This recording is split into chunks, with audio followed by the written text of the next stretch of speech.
ভিন্ন বিষয়। তত্ত্বদানের দ্বিতীয় বাক্যটি বলতে চাই, দুর্নীতির উপস্থিতি কেউ অস্বীকার করছে না, কিন্তু দুর্নীতি উন্নয়নের মূল অন্তরায় নয়, বরং নীতি ও রূপকল্পের অভাব, রাজনৈতিক অস্থিতিশীলতা এবং সুশাসনের অভাবও দুর্নীতির একটি রাষ্ট্রের উন্নয়নের বাধা। মাননীয় মডারেটর, আসলে একটি উপমার মাধ্যমে বিষয়টিকে আরো স্পষ্ট করে তোলা যায়। একটি শক্তিশালী বহুতল ভবনের ভিত্তি যদি দুর্বল কাঁচামাল ও ভুল নকশায় তৈরি করা হয়, তবে অল্প ভূমিকম্পেই তার ধূলিসাৎ হয়ে যাবে।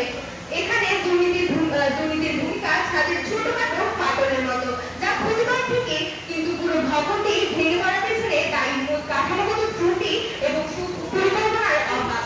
দক্ষিণ পূর্ব এশিয়ার অনেক দেশের উদাহরণ আমাদের সামনে রয়েছে, যেসব দেশ দ্রুত উন্নত হচ্ছে। তারা রাতারাতি দুর্নীতিকে শূন্যে নামিয়ে আনতে পারেনি, বরং তারা সুদৃঢ় অর্থনৈতিক নীতি, রাজনৈতিক স্থায়িত্ব এবং সঠিক অবকাঠামোগত বিনিয়োগকে প্রাধান্য দিচ্ছে।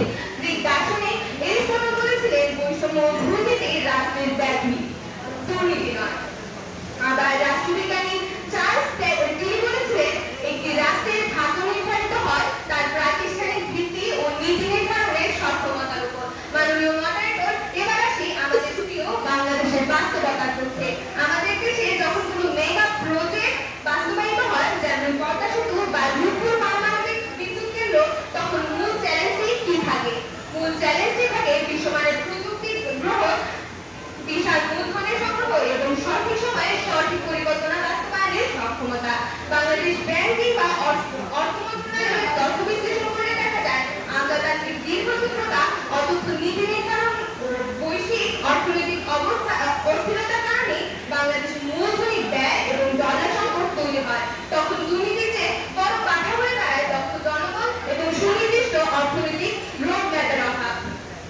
সাম্প্রতিক সময়ে ব্যাংক খাতের মন্দা বা মূল্যস্ফীতির দিকে তাকান, এটি কি কেবল দুর্নীতির ফসল? না, মাননীয় মডারেটর, এর পেছনে বড় কারণ হলো ভুল আর্থনীতি, তদারকির অভাব এবং অদক্ষ বাস্তবায়ন। তাই প্রতিপক্ষকে বুঝতে হবে, দুর্নীতি কোনো স্বাধীন চালিকা শক্তি নয়, এটি সুশাসনের অনুপস্থিতির ফল। মূল রোগের চিকিৎসা না করা গেলে আপনি যদি কেবল লক্ষণের পেছনে ছুটে বেড়ান, তবে রাষ্ট্র কোনোদিনই কাঙ্ক্ষিত উন্নয়নে পৌঁছতে পারবে না। উন্নয়নের মূল চালিকা শক্তি হলো মিশনারি নেতৃত্ব, দীর্ঘমেয়াদী সঠিক নীতি, রাজনৈতিক স্থিতিশীলতা এবং প্রাতিষ্ঠানিক দক্ষতা। তাই অসংলগ্নভাবে দুর্নীতিকে প্রধান অন্তরায় না বলে আমাদের মনোযোগ দেওয়া উচিত মূল ভিত্তি, অর্থাৎ সুশাসনের দিকে, সঠিক পরিকল্পনার দিকে। এই যুক্তির উপর দাঁড়িয়েই আমি প্রতিপক্ষ দলের প্রস্তাবনার তীব্র